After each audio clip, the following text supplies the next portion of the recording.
പൗലോസ്ലീഹ പറയുകയാണ്, പൗലോസ് അപ്പോസ്തലൻ റോമായിലെ സഭയ്ക്ക് എഴുതുമ്പോൾ അദ്ദേഹം പറയുകയാണ്, എൻ്റെ കഷ്ടതകളിൽ ഞാൻ നല്ല അഭിമാനത്തോടെ നിൽക്കുകയാണ്. അപ്പോൾ നമ്മൾ ചോദിക്കണം, പൗലോസ്ലീഹായെ എന്താണ് അങ്ങ് കഷ്ടതകളിൽ അഭിമാനത്തോടെ നിൽക്കുന്നത്? അപ്പോൾ ഉടനെ അദ്ദേഹം പറയും, കാരണം കഷ്ടത സഹനശീലം തരും, സഹനശീലം ആത്മധൈര്യം തരും, ആത്മധൈര്യം പ്രത്യാശ തരും. കഷ്ടത എന്ത് തരും? സഹനശീലം.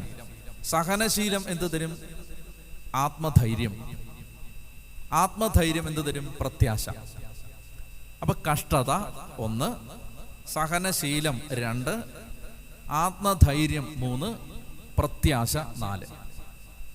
ദൈവമഹത്വത്തിൽ പങ്കുചേരുമെന്ന പ്രത്യാശയോടെ നമ്മൾ കാത്തിരിക്കുകയാണ്. ഈ പ്രത്യാശ നമ്മളിൽ വർദ്ധിപ്പിക്കുന്ന പ്രോസസ്സാണ് ഈ പറഞ്ഞത്. ദൈവമഹത്വത്തിൽ പങ്കുചേരാമെന്ന പ്രത്യാശയോടെ ഒരു ക്രിസ്ത്യാനി ജീവിക്കുമ്പോൾ ആ പ്രത്യാശയിൽ പങ്കുചേരാനുള്ള വഴിയാണ് ഈ പറഞ്ഞു തരുന്നത്.